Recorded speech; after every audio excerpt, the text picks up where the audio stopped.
Hi guys, and yes, welcome to my WWE Wrestlemania 34 reaction video. So yes, last night we had the biggest pay-per-view of the year in New Orleans in the Superdome, WrestleMania 34, and wow, just I cannot get over how weird this WrestleMania was. Just so many strange booking decisions and they just swerved so many of us. I just can't get over it. It was fucking nuts. Oh boy, I've got something to talk about, so I'll get to it each match by match. But wow, this WrestleMania. Some who said this WrestleMania was too predictable, like myself. WWE just swerved us all. So yeah, let's get on to the pre-show first. So yeah, the Andre the Giant Battle Memorial.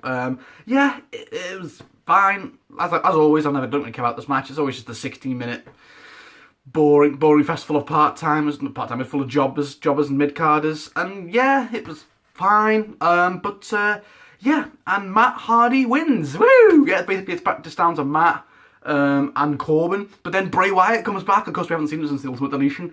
And then he helps. He hits his sister Abigail, I think, on Corbin or someone. And then, yeah. And then with Bray Wyatt's help, Woken Matt Hardy wins. Woo! Yeah, I'm fine with that. I think he was probably the most likely to win, alongside the Revival and maybe a few others. But yeah, Woken Matt, that's good for him. And now maybe him and Bray Wyatt, well, they hugged after the match. Him and Bray Wyatt are now a team. So I assume maybe they're going to go after the Raw Tag Team belts or something. But we will see. But yeah, it was fine. I think that was probably the best Battle Royal we've seen yet, apart from the one at WrestleMania 30. And yeah, good winner. Hopefully it means it'll do something for Matt Hardy now, though, because he's, yeah. And then the second pre-show match, we had Cedric Alexander versus Arya Daivari for the Cruiserweight match, for the vacant Cruiserweight title. And yeah, it was a good, solid 12-minute match. And the crowd were a bit dead, I think, for a lot of the match, because they weren't given much reason to care about the two guys. And I felt bad for them, though, because they were working really hard. Both guys were really trying to put on a good match. There was a cool top rope double flip move. Cedric kicks out of the 0-5-4, which is Daivari's finisher, which is pretty cool. And then at the end, Cedric wins with a lumbar check, and it was a really good match. Yeah, very good, solid 12-minute match. It could have been a bit longer, but cause I think Neville and Austin Aries got like 17 minutes last year, but whatever.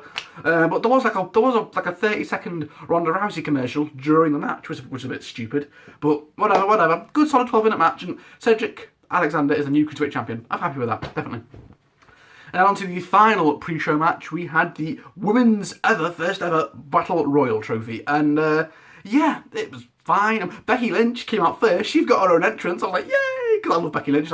She was my prediction. She got her own entrance, and then everyone else just came out by themselves. And I was like, that's weird, because there's some pretty big girls in that, the ones who just walked out. But anyway, it was fine. It was about 9 minutes. It wasn't anything special, but Becky got eliminated, which annoyed me, because I was really rooting for Becky to win. But then we think the final two are Sasha and Bayley. The crowd are going nuts, and then Bayley eliminates Sasha. Yes, it was like we all think Bayley's won, but then she's like celebrating. But then Naomi's like, you didn't get me out. You would never see no one like me, Bayley.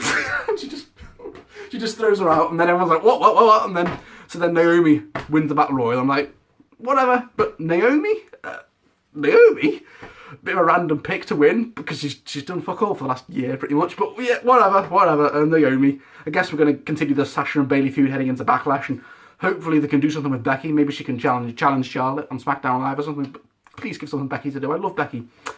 So yeah, that was the pre-show. It was fine. Nothing special. But yeah, just good solid 3 matches to get us started. Then on to the match which kick-started WrestleMania 34. We got the triple threat for the Intercontinental Championship. Yes, between Finn Balor, Seth Rollins, and The Miz, the defending champion. And yeah, Seth's entrance was weird. He came out dressed as the Night King from Game of Thrones with blue eyes. I was like, okay, whatever. But yeah, the match was really good. It was a very good, solid 15-minute triple threat match. Really entertaining. There were lots of good moments. Obviously, when Miz had the figure 4 on Rollins Balor, and Rollins hits a frog splash, that was cool. There was loads of near falls, left, right, and centre. Everyone got time to shine, and Miz was really good in this match, because let's face it, I mean, Miz isn't as good in the ring, I think, as Seth Rollins and Finn Balor, but wow, he was really good in this match, Miz. I mean, at the beginning of the match, he was like, no, Mr. Raj, get to the back. This is my match. I want to feel this by myself. And it was a really good match. But then the finish happened, and Seth hits 2 curb stomps, one on Miz, one on Finn, and he pins Miz. And Seth wins. I was just like, what? I thought for sure Miz was winning this, or Finn was going to win this, because Seth won on the Go Home Raw against Finn. So I thought he wasn't going to win this, but no, Seth wins. I was like, okay. I mean, it was a very solid match, I will say, but I do think Finn should have won. I mean, I do think this is Finn Balor's first WrestleMania. He should have won it, I think, especially after he had to put over Rollins on Raw. I felt like Rollins didn't need it. But yeah, whatever. Still a very good match, and hopefully we're going to get a Seth and Finn Balor feud maybe at Backlash, which I'll be down for. Yeah, so good start to WrestleMania. Good start. And then we got the second match. We got Asuka going up against Charlotte. And yes, Charlotte got this amazing entrance, like really, really good. With it was really, really cool with like the Centurions taking her out. Was really, really cool. And the match, I think it was a solid 30-minute match. It could have been a bit longer. I think these two could have put on a 16, 20-minute match, really, because we know how good both these women are. Of course, the Asuka's streak against Charlotte's title. And yeah, there was a lot of good spots. The moonsault, basically, Charlotte hits a moonsault into a clutch. I mean, both women were very evenly matched, I thought. There was a suplex off the apron with Asuka. That was really, really good. There's a double flip off the top rope, which Charlotte did onto Asuka. Really, really good. There was this really cool spear that Asuka kicked out of. But then Charlotte hits a figure 8. And I'm like, no. And then Asuka taps out. And the streak has ended. Oh my god. They ended the streak. They ended Asuka's streak. And I was shocked. I was absolutely shocked. I felt like I hadn't been that shocked. I was like, since what? I think Goldberg beat Brock. I was like, what the hell? It was just shocking. They actually did it. They ended Asuka's streak, and I couldn't believe it. I thought for sure Asuka was going to win and keep her streak going all the way till next WrestleMania, where she would face Ronda Rousey. But no, that didn't happen. And I'm shocked. We're all shocked. Asuka's streak has ended, and now Charlotte has got the ultimate rub. She's the woman who's beat Asuka's streak, and wow, what a rub for Charlotte. She is the woman. She is the woman. Hands down, Charlotte Flair, I think now is probably one of the best women's wrestlers ever in WWE. And wow, what a strub she's just gotten. And who's going to beat Charlotte for the title now? Now Asuka didn't do it. Yeah, it just shocked me. And this was the first big curve WrestleMania 34 with Asuka doing that. I mean, the streak ending. That was the first big sign that this was going to be a very curveball, unpredictable WrestleMania. Wow, just the streak's over. And now I assume Charlotte's going to fucking be rubbing it all on our faces on SmackDown. Wow. And at the end, Asuka was like, Charlotte, you were ready for Asuka! And she gives her a hug and all. I was like, okay, well played, well played. Wow. So yeah, the streak has ended. Go Charlotte, bloody hell. Then on to the next match, we had the Fatal 4-Way for the United States Championship. Bobby Roode, Randy Orton, the defending champion, Mahal, and Rusev. Rusev got a big pop, Rusev Day chance. And yeah, it wasn't a good match. It was only 8 minutes. There wasn't that many good spots to talk about. And then at the end, we think Rusev's about to win. The crowd are going crazy. But then Jinder counters into a Colossus. 1, 2, 3. And Jinder Mahal wins. Oh, God. It's like they were really rubbing in salt, weren't it? This is when you know this WrestleMania was going to be nuts. They just ended Asuka's streak, and now Jinder Mahal is the new US champion. Oh, God. It's like, I really thought Randy was going to retain since he only won at Fastlane, but nope. Oh, my God. Jinder Mahal. But, oh, whatever. Just, yeah, wasn't a very good match, and Jinder now I assume he's going to have a go and have a bit of a run with the US title. Hopefully, Rusev can beat him somewhere. So, yeah. That was when we knew this WrestleMania was going to be nuts. Then on to the fourth match, sorry. Yes, we had Ronda Rousey and Kurt Angle going against Triple H and Stephanie McMahon. Yes. And yes, I was looking forward to this match.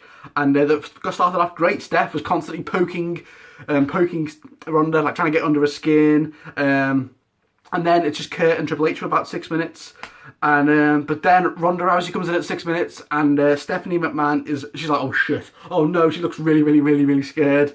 And then the crowd go nuts, and Ronda Rousey just starts beating up Stephanie McMahon. It's great. Then she starts fighting Triple H. I was like, oh my god. And then it looks like Triple H and Ronda Rousey are going to fight, and the crowd are going nuts. And then Triple H and Kurt have a bit of a match. Triple H kicks out of an angle slam, which is cool. But then Kurt Angle locks an ankle lock on Stephanie McMahon. But then it ends with Ronda Rousey breaking Stephanie McMahon's arm. It was such a good spot. She was like, no, I'm sorry. And Ronda's just like, and just, oh, and then you can, now that's it. Yeah, and it's great. And then Dana, you can see Dana White was in the audience. He was like, oh, my girl. It was really good. It was a good, solid 20-minute match. And I think this was a really good match for Ronda Rousey. I mean, everyone was doubting her, saying, oh, she's not going to have a really good match. But yeah, I think she proved all the doubters wrong. She had a very strong performance, and she fully got the crowd behind her when she was wrestling Triple H. And she even picked up Triple H. That was so cool. Yeah, Ronda Rousey, it's all lights go green for her now. I think she's going to go be a very, very talented woman on the Raw Women's roster. It was great, really good match. Ronda Rousey and Kurt Angle win. We all knew that was going to win. Yeah, really good match. Yeah, Ronda Rousey, I can't wait to see what's next for her now. Really good match. And then on to the 5th match, we had the Usos versus the Bludgeon Brothers versus the New Day for the SmackDown Live Tag Team Championships. And yeah, this was disappointing. It was only 5 minutes. 5 minutes. That way too short. Way too short. I don't understand why this was so short. I mean, the Bludgeon Brothers, it was just a squash of the Bludgeon Brothers. They just batter in the Usos and New Day, and then they win with a powerbomb on Kofi Kingston, I think. And yeah, 1, 2, 3. That's it. That was it. That was it. 5 minutes. I mean, I knew the Bludgeon Brothers were going to win, but I wanted this to be a 15-minute, amazing 15-minute match, given how good the Usos have been. And this is how their title run ends. It was a bit very underwhelming, I think. But if they're building the Bludgeon Brothers to be this unstoppable tag team group, then they've done that. And who's going to stop the Bludgeon Brothers, really? On SmackDown, maybe the Authors of Pain might make their debut. That'd be good. But yeah, it was way too short. This match should have been a lot longer, I think. But yeah. Whatever. Then on to the next match. What was the next match? I wrote them all down, you see. The next match. Oh, yes. After this, then we got John Cena. He comes out in his ring attire. I'm like, shit, we're actually going to get this, because he was sat in the audience for the first few matches. And then he ran to the back. So we're like, are we actually going to get Undertaker versus John Cena? So he comes out, but then Elias comes out. He sings a little concert, and John Cena's like, really? So he just AA's Elias, and is like, what the hell? So he's walking back up the ramp going, yeah, sorry. And then dong. Oh, yes! He's actually here. We're going to get this match. Undertaker is back. Dong. And yeah, he comes out as the dead man. I was like, oh, I mean, I was hoping he'd come back as the American Badass, but whatever. And so he comes back as the dead man. I was like, yes. And John Cena's in the corner. I'm like, oh my God, he actually turned up. And then Undertaker's just looked, and he looked great. He looked like he was in really good shape. Really good. And then the match actually happened. We got John Cena and the Undertaker. I was like, oh my God. But then the match happened. And it was a squash. A match we've waited so long for, this dream match. And it was a squash. Undertaker beat John Cena in like 3 minutes. with a choke slam, an old school, not a Hell's Gate, and then he hits it. John Cena gets the attitude, the beginning bit to the attitude adjustment or something like that, and then Undertaker just sits up and looks at him like that, and John Cena's like, whoa, and then Undertaker hits a tombstone, 1, 2, 3. It was a squash, and I feel like a lot of people don't like this, but I think of this more, because that match was never announced, was it? So I don't think it was ever going to be a long match. So I think Taker squashing Cena, basically, it was really good from a storytelling perspective, from a kayfabe storytelling perspective, because it basically, John Cena's been such a dick in this feud, hasn't he? Just constantly berating the Undertaker, taking the piss out of him, being such a dick trying to call him out. So then when Taker comes back and he just squashes John Cena, going, yeah, fuck you, shut up. I think that was really good storytelling. Yeah, then he heads back up the ramp, he does that little, and then he walks back, and I was like, yeah. So maybe Undertaker's good at. He looked good too. He didn't look rusty at all. I mean, yeah, he looked in really good shape. Yeah, this was bonkers. I wasn't expecting a squash. 3 minutes, I was like, what the hell? So this was another bonkers thing to happen at this WrestleMania. I mean, it was great to see Undertaker back and challenge John Cena, but yeah, poor Cena. He looks like such a divvy now, doesn't he? But yeah, whatever. It was really good. That was more about the spectacle, wasn't it? That was more about the spectacle in the moment than about the match, definitely. Then on to the next match, we had, Sami, Zayn and Kevin Owens, Cammy, going up against the returning Daniel Bryan and Shane McMahon. The tag team match. And, it was good. It was just great to see Daniel Bryan make his in-ring return after like 3 years. It was really good. And, the match starts. Cammy basically attacked Bryan before the match. Shane's all by himself for like 10 minutes. So it's a 2-on-1 match. Shane starts to get beaten up bit by bit. But then Bryan starts to come back, he stops the pin, and the crowd go nuts as Daniel Bryan's tagged in, and he starts beating up Sami and KO. It was really, really good. And then Bryan, he kicks out of a haluva kick, which is pretty cool. He kicks out of a pop-up powerbomb. I was like, bloody hell. Bryan's kicking out of all the moves here. And then Shane hits a cool coast-to-coast on Sami, which is really, really cool. And then at the end, Bryan hits a yes lock on Sami. And Sami taps out, yes. And yeah, so that means Sami and KO, they stay fired. I assume they're going to come back on Raw probably next week or tonight. But yeah, it was a good 15-minute match. It wasn't amazing. I do think the camera did protect Daniel a bit too much because he was camping outside the ring for a lot, wasn't he, after he got attacked at the beginning. But yeah, good match. It was great to see Daniel Bryan back in the ring, and hopefully this means this is not going to be the last we'll see Daniel Bryan in the ring. He's going to be back maybe full time. We're going to see him at Backlash maybe. So yeah, really, really good match. Great to see Daniel Bryan back. I did think Shane was going to turn heel, maybe though, and keep Sami and KO in SmackDown, because I think there was a big rumour about a heel turn for Shane, but no, we didn't see it. No, just can't. So yeah, whatever. Really, really good. Really, really good. And then we got Nia Jax versus Alexa Bliss. Yes, I was rooting for Nia all the way. I love the light. I mean, I love this feud, how Alexa's been such a bully. But yeah, so it starts with Nia, she just beats up Mickie James. She's like, yeah, you're not getting any help from Mickie James. Ha! And then Alexa's like, no, please, please. And yeah. And then it's actually, they actually fight quite an even match for a little bit. Alexa held her own for a bit, considering Nia's so much stronger and bigger. So, So yeah, so Alexa does like a dive off the top rope, which is pretty cool, onto Nia. But then Nia starts to regain control, and then she hits a Samoan drop off the top rope. Boom! 1, 2, 3. Yes! And Nia Jax is the new Raw Women's Champion. Yes! I fucking love Nia Jax. It's been long overdue after she didn't win it at last year's WrestleMania and at No Mercy. So now she's finally the Raw Women's Champion. She's finally she's finally fucked off Alexa Bliss. I mean, in storytelling terms, storytelling-wise, kayfabe, it's just so good to see Alexa get her comeuppance after she's been such a bitch. But we all know in real life, these two are real-life best mates. So they're probably backstage, they're like, I'm so proud of you, Alexa, like, you know, all that. So yeah, really, really good match. And, well, it was only 9 minutes, but yeah, it was what it was. It was fine. And Nia Jax is the new Raw Women's Champion. Yes. And no Carmella cash-in. No, she didn't cash in any of the women's matches. So really strange. And then on to the 9th match. Yes, we got AJ Styles going up against Shinsuke Nakamura, the dream match. Everyone was looking forward to this match. We couldn't wait for this match. It was so long in the making. I just couldn't wait. I thought this was going to be match of the night. And yeah, Shinsuke comes out, and yeah, with this epic guitar, with this woman playing guitar. Like, it was so cool. And AJ comes out, and then we get the match. I'm like, let's do this. Let's fucking do this. AJ Styles, Shinsuke Nakamura. I couldn't wait. And then the match happened, and I've got to say, it was quite disappointing. It was very underwhelming, this match. And yeah, I was gutted, because I really wanted this match to be match of the night. We all thought this match was going to be match of the night. I mean, AJ Styles, Shinsuke Nakamura, what could go wrong after their amazing match they had at Wrestle Kingdom 10 4 years ago? But yeah, it wasn't that. This was not a very good match. It just never really got going. It was very stilted, very slow for like the first 10-15 minutes. Both guys were just getting moves after moves, but nothing. They didn't really have any flow or any story going through it. And then, yeah, and the crowd were very, very quiet. A very quiet crowd, which really surprised me.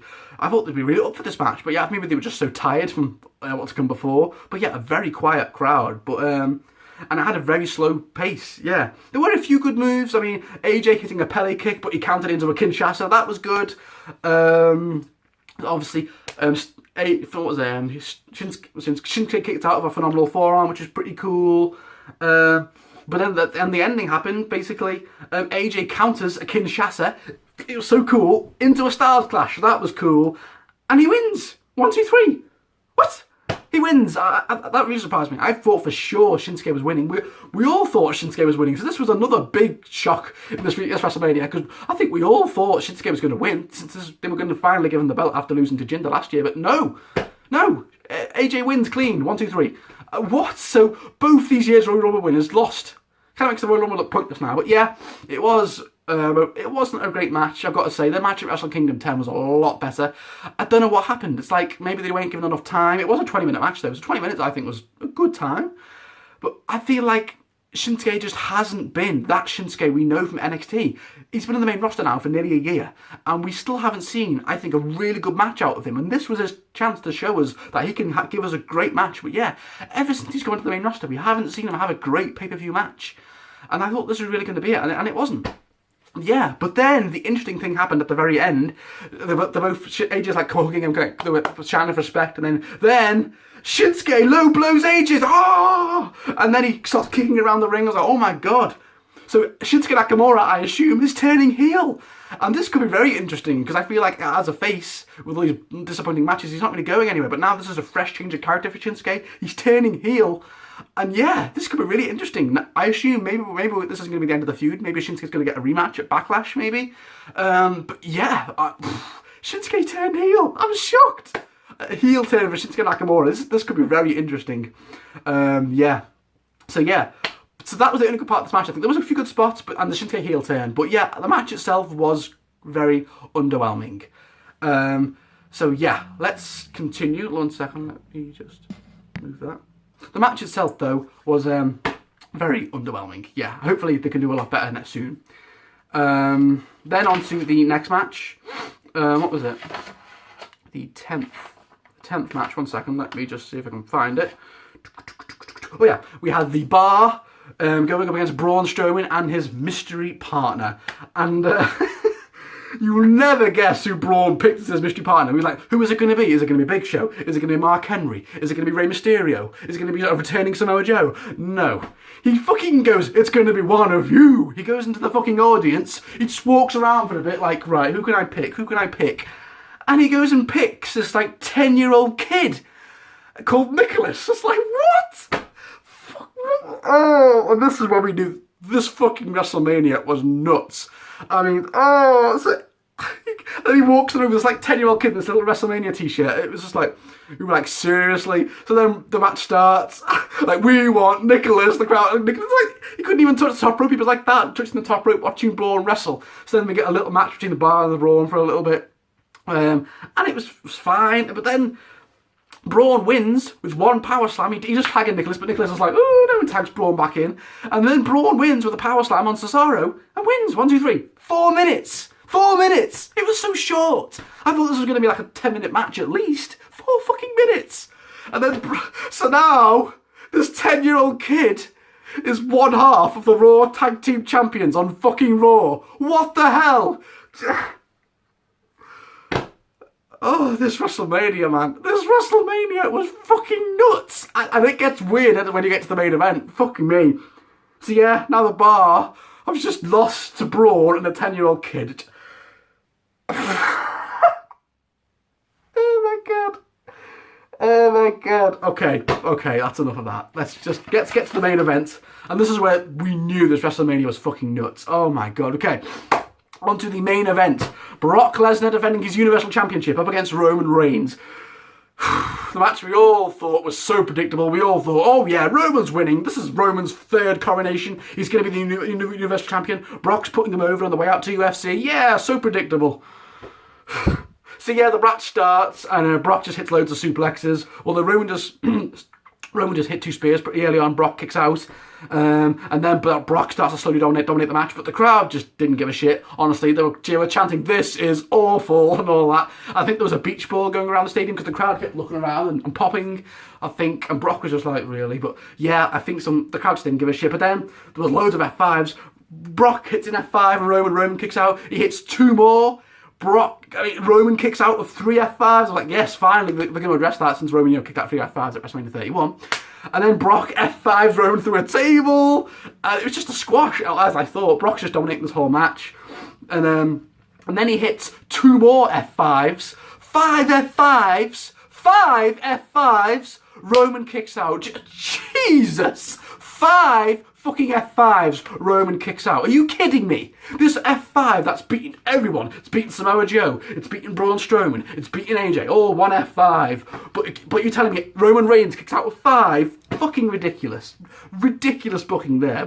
And then Roman hits 2 more spears. I think 2 more Superman punches, and you think, oh shit, is this when he finally wins? Because Brock's actually cut Roman up, and he's bleeding really bad with an elbow. Like shit, Roman's face is just pure red with blood. But then no, Brock counters it. I think Brock counters a spear, I think, or something like that, into a 6 F5. 1, 2, 3. Brock Lesnar retains! Oh, Jesus.